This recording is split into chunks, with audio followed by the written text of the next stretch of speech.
everybody, it's Melissa Martinez with the Pulaski County Health Department here again, and it is Friday, so you know what that means. It's Fit Friday.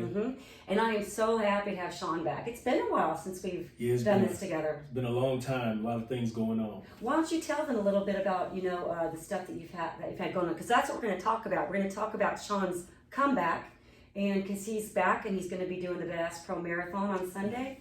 And tell them a little bit about what you've been going through. Yeah, I want to, what was it about? Actually, it's been less than 2 months ago that I went out on a Saturday morning just to do a half marathon. Training run. Training run. So as I was running at the third mile, something just popped in the top portion of my foot and it felt like a very painful cramp. So then I kind of just worked it out, tied my shoe up tight, and I finished it. I finished I ran 10 miles on it, but it was very painful when I got back. I never felt like that after a half marathon. It wasn't. I know that's not that difficult. So what ended up finding out that I broke the 5th metatarsal, like it cracked all the way through, and there was a little piece of the bone that was still holding on. That was the only thing that kept it in place, which was a benefit. And I was praying. I was like, Lord, if you sustain my bone, I'll endure the pain, and that's what happened. It did not break completely off. It broke probably about 98% through the bone on the top, and there was a little piece that held it in place. So as a running coach, guys, I do not endorse that at all. If you are feeling any kind of pain, which I told him later, you should immediately stop so you don't make it any worse, but you know what, he did it. And for you who don't know what half marathon is, that's 13.1 miles. So that's quite a... So what happened was I went to the emergency room that Saturday evening. They put me in this splint, and I was upset. Because you were training for Bass Pro? Because I was training for the Bass Pro, and the day prior I had made a commitment, and the whole reason that I'm doing it now is I initially planned to do the Bass Pro Marathon, guys, 26.2 miles. This was going to be my first ever marathon, and I had a good friend of mine named Lawrence Beamer who saw me working out and saw all of the change that was going on throughout this whole summer. He worked for the city of Waynesville, guys. Yeah, he's a good friend of mine. We worked for the city of Waynesville. We worked on the park board together. But he was like, man, I believe in you. I'm gonna sponsor your run because I believe in what you're doing. And I'm like, man, that's outstanding. You got a good heart. I mean, because that's the type of person he was. And unfortunately, he passed away at the end of the summer here. And I decided to dedicate this race to him. And I told his family when we dedicated a memorial bench at one of our parks for him, I said that I'm running this race for him, and I was going to take an American flag because he is an American veteran from the Navy. And he was a very giving person, so I said I'm going to run this in his name. So lo and behold, the next day I go out to just do a routine run. This happens. But let me tell you the good news. The good news is this. I went to the doctors. They put me in a splint. The next, they gave me an appointment to go back on October 18th. And this was almost a week and a half later. So I get a phone call from a doctor that knows me at the hospital that has done surgery on me before. He says, hey, I seen your name in here. What you been doing? And I was like, yeah. He said, I see it's broken, but come up here and see me tomorrow. And I was like, okay. So we went in there. He said, yeah, you broke it right here. You see this right here? He said, what do you want to do? You want to be on your feet in a week? Or do you want to be non-weight bearing for 6 weeks? And I was like, tell me the week plan. So he explained to me the process of them putting a screw in there. And I was like, I already have 11 screws and 2 plates in my foot anyway. Yeah, we saw your What's x-rays. One more? That was quite impressive. Your x-rays were quite impressive. I said, what's one more screw? I got an even dozen now. So, I mean... so they said, this is what we'll do. We'll put it in there. It'll take this long, so forth and so on. So bottom line is I ended up going, he called me from Saturday. He called me to come in on Tuesday. I had my pre-op Thursday, had surgery Friday. And by the next Tuesday, I was walking in a cam boot.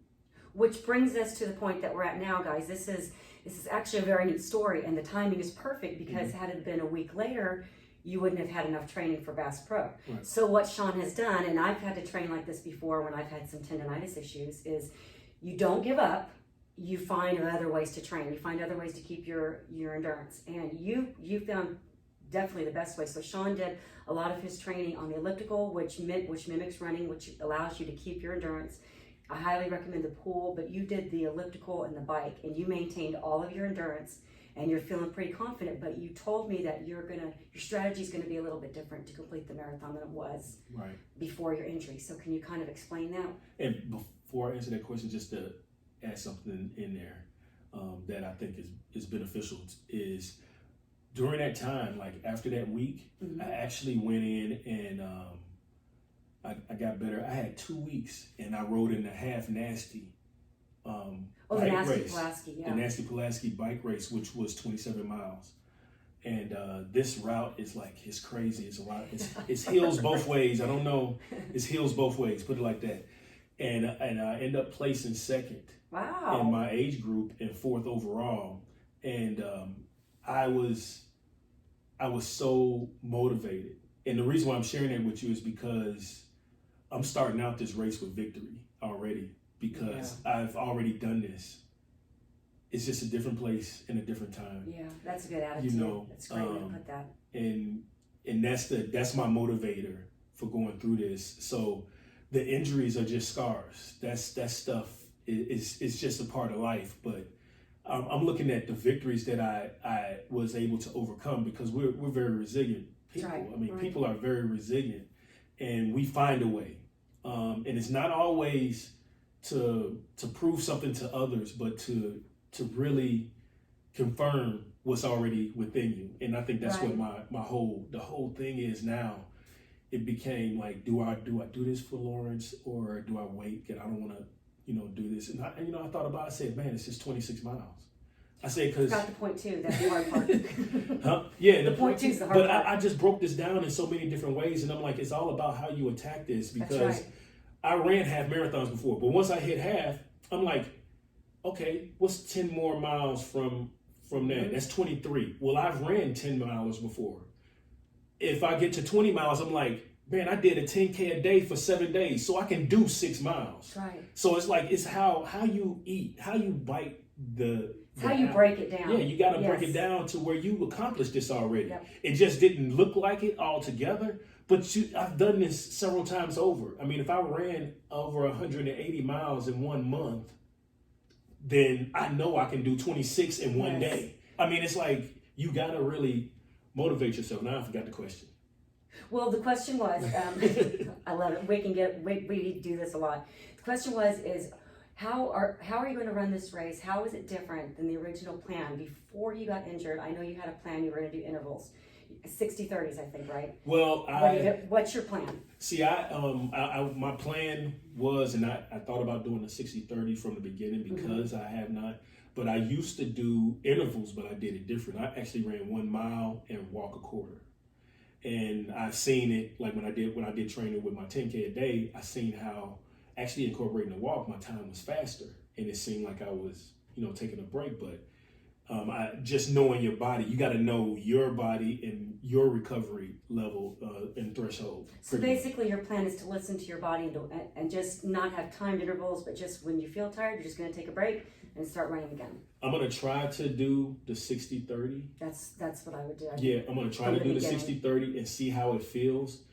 And my biggest thing is maybe I may change strategy mid-stride or when I get to the 20, because I think it'll be a different motivator for me at that point. But the point is to finish, and you're in it to win it, and you're in it to reach the finish line, right? Yep. So I've done this race. This is definitely, Bass Pro is one of my very favorite marathons in the world, and I've done it before. One good thing about Bass Pro, of course, it's going to be, they capped off the numbers, I think, at 2,000, so it's not going to be as big as it was.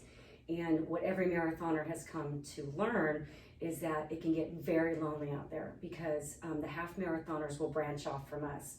And usually most marathoners are going to be 10 to 20% of the race. So if you've got 2,000 runners, you can kind of do the math on that.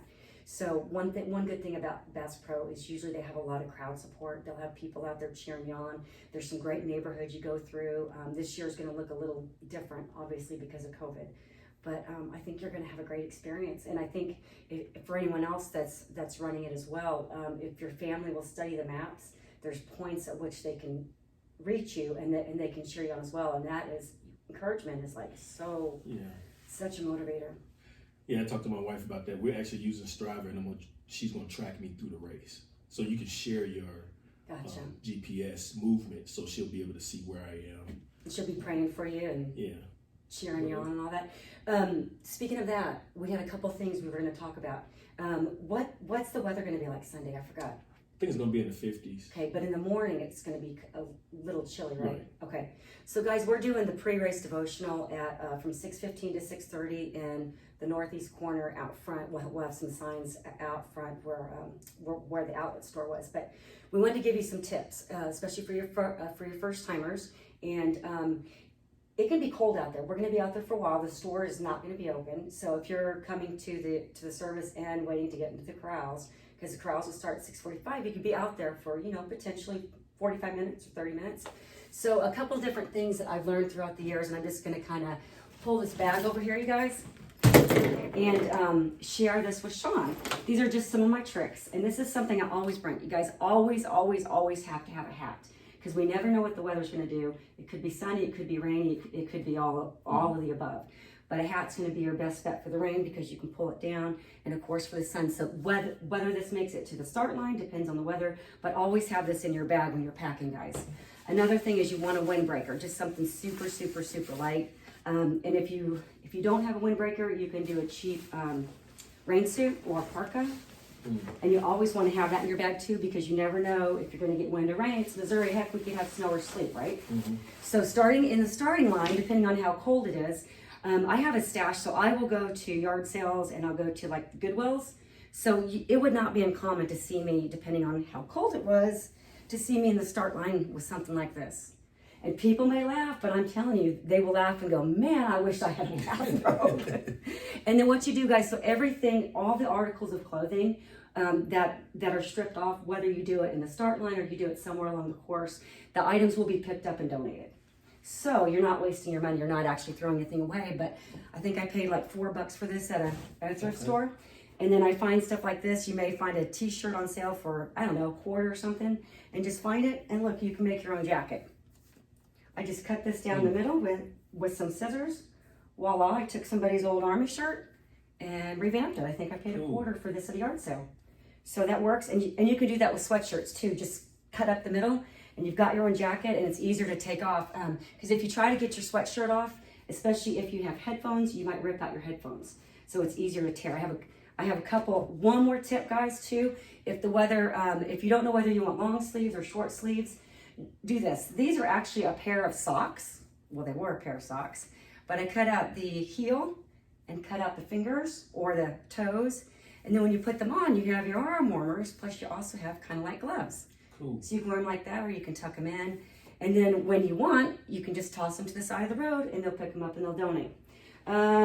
Pajama bottoms, if you can get them off real quick and they're big and they're long-legged, this is another great option when you're in the start line so you can stay warm. This year, guys, disposable gloves. Always have these on. These are like 98 cents, and then you can throw those to the side too. Okay, so this year, guys, you have to have a face mask in the starting line, okay? Rather than keep a paper mask and try to put it in your sports bra, or for you guys, try to put it somewhere where it could potentially get wet. I would recommend using a buff. This right here is a buff. So the buff is gonna be like this, so it's not in your way when you're on the course. You can put it up like this in the start line.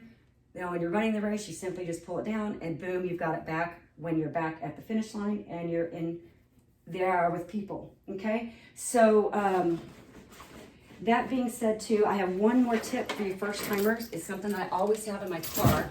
So when I return to my car, depending on if you have to drive back home, if you're lucky enough to be able to go to a hotel room, I'm probably gonna have to head back home when I'm done. So a few tricks of the trade that I do, because you need to get out of your wet clothing as soon as possible. Okay, I have this orange mud towel. Now not everybody has one of these. If you don't, you can use a blanket. So I will either sit in the front seat and cover myself with this and change underneath, or you can actually wrap this around clip it, and the way it works, you can take off your wet stuff, put on your dry clothes. This will literally save you from freezing to death. Where'd you get that from? I ordered this from Orange Mud. Okay. And then the good part about it, it was worth it because it's fleece.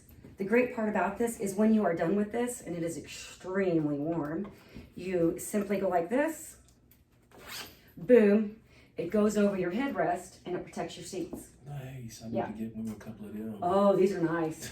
OrangeMud.com. I also use their hydration devices. I really, really like them. And then in my bag, I've got baby wipes. So you can baby wipe off. And like I said, you guys can just put a blanket over your head. I have actually changed in the front seat of a two-door car before, of an Escort. It can be done. But and this is the best thing. This is my reward for finishing a long race. My reward that I always give myself is I cannot wait to take off my socks and put on some sliders. Sliders feel so good because at the end your toes can be really, really hurting, especially if you're starting to get a black toe. You know, where your toenails are going to fall off. Your toenails could actually be just to touch them like that is going to hurt. I just took one off yesterday. Okay, so getting them to sliders feels good. This came off. I don't hardly have any toenails left. And then so I always keep something like this warm. By the way, this is a 3/4 zip from Dogwood Canyon a few years ago. They give out some of the best bling. So I keep that and a dry pair of pants. And also, diaper rash ointment.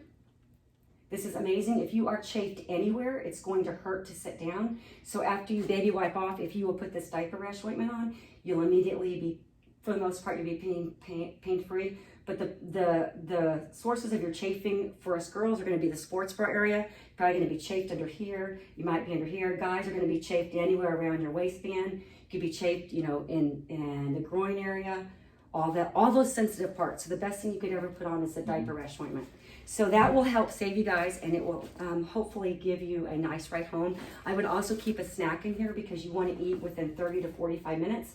Now, a lot of people, especially on their first race, they might be nauseous afterwards. I've seen people puke, or I've seen them, you know, it's not the norm, but I've seen people do it. So, and a lot of people, their stomach will be upset for hours. I could literally cross the finish line and eat a large pizza, but that's me.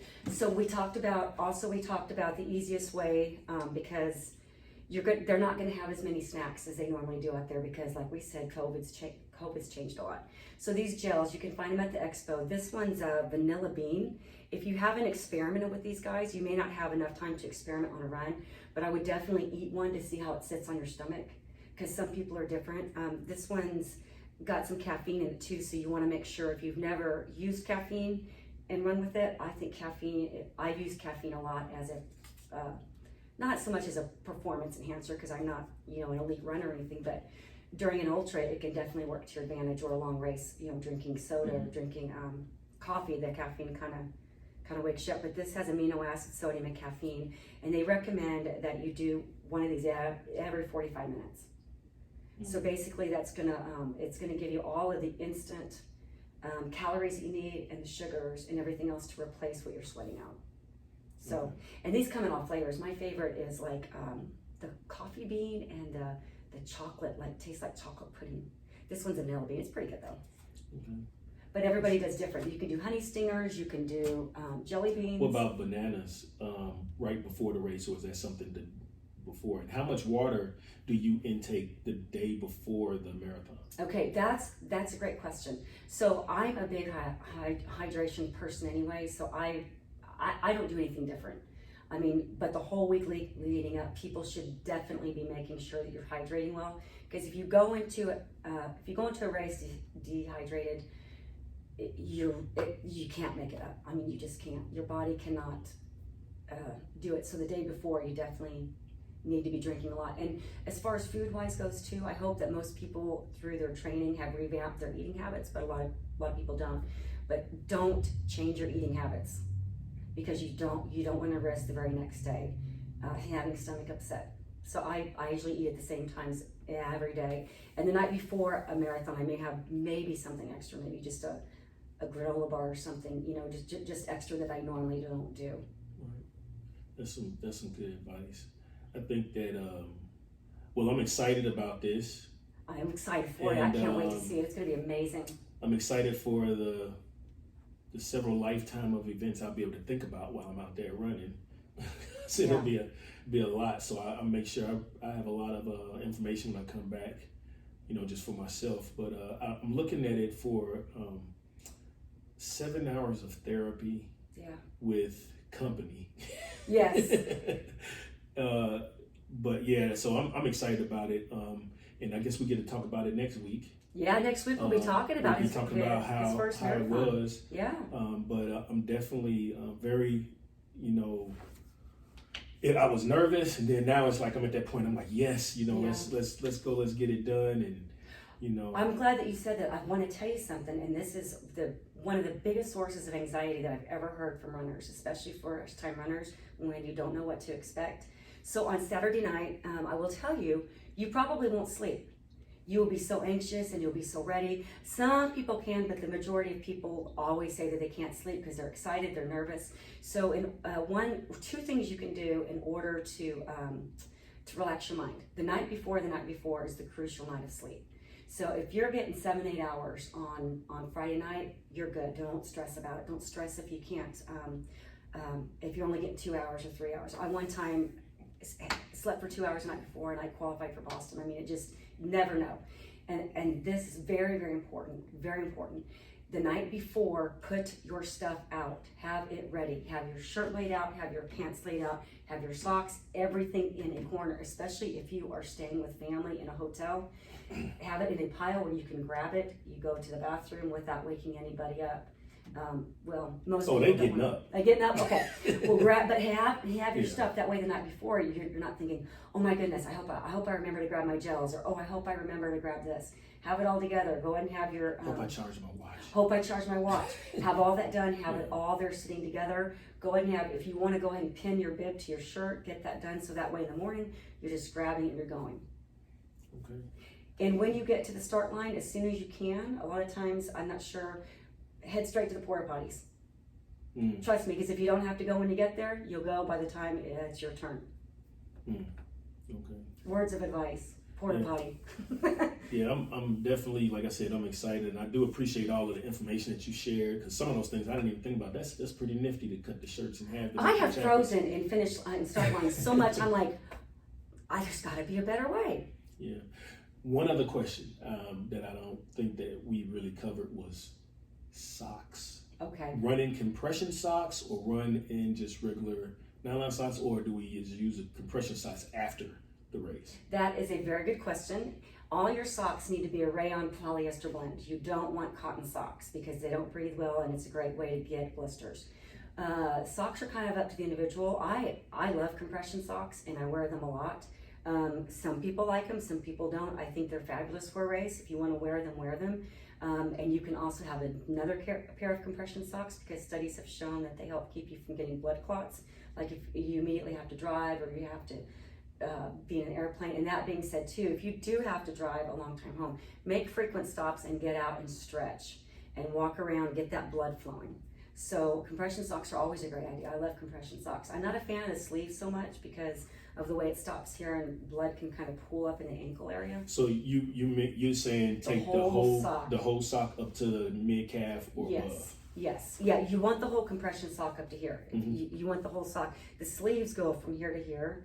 And I know sleeves are fine, but I'm just more, I like the sock. Yeah, I want the sock as well. Yeah, and they're expensive, but they're worth it. And I think we've talked about this before. When you have your socks, treat them very nicely. Don't put fabric softener in them and do not dry them.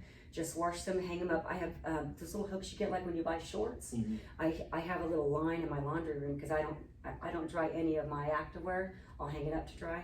And you clip the compression socks to it and then they can dry easily there. And it'll extend the life of your compression socks. That fabric softener gets into the pores, they say, and doesn't make it breathe the way that they should. Okay. Well, I guess that's day after too, guys. Okay. Resist the urge the day after to do nothing. Get up and go for at least an hour walk for the next couple days. You'll decrease your recovery time. Don't get in a warm bath for 24 to 48 hours. You want to get in a tepid bath. Probably some Epsom salts is probably a good idea. But you want to be very, very good to your body. You know what? Use it as a celebration to say, man, I've done this. I did the work. I did it. I'm going to take 2 days off. I'm going to let my body recover. I'm just going to sit back. You know, I think you should sit back in your chair at home with your medal on. Janice, can you bring me some water? Oh, Janice. She may kill me for that. Yeah, I'll make sure she sees that. She's going to. Yeah.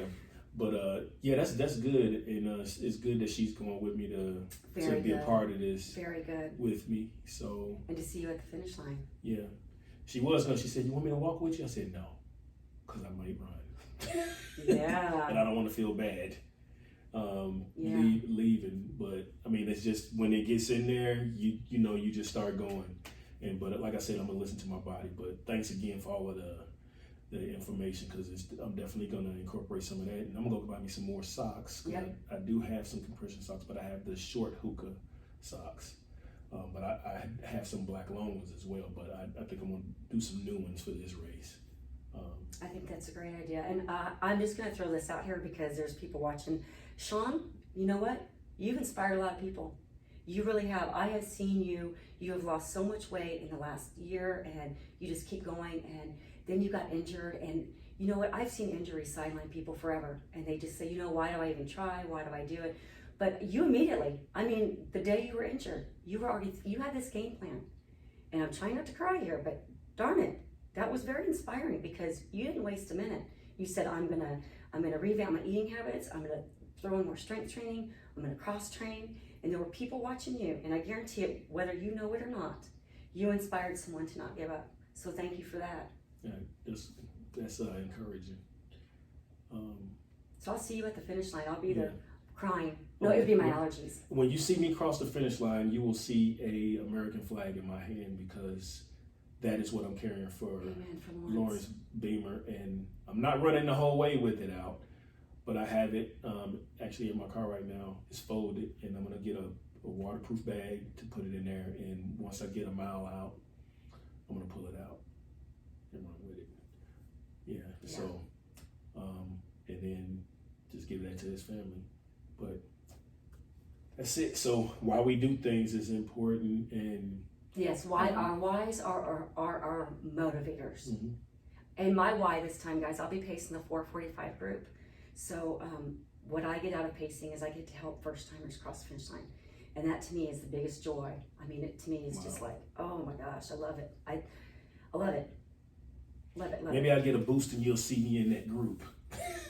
Well, I'm going to be at the finish line waiting for you. And guys, on our next Fit Friday video, we're going to be showing you the flag. We'll be showing you the medals. We'll be showing you the shirts, and we'll be talking about our experiences. But if you guys watching this, you know, you can pray for us, and Sean will probably me and Sean will probably go live, Facebook Live a couple times. I might. It depends on my battery level. I got to have some music, so I got to go dim, make sure my battery extension. I'm going to give him a hint, guys. If you get a portable battery pack, they're about this big, and a real short charging cord, you can almost attach that to your phone, or you can keep the battery pack in there, and you can charge as you go.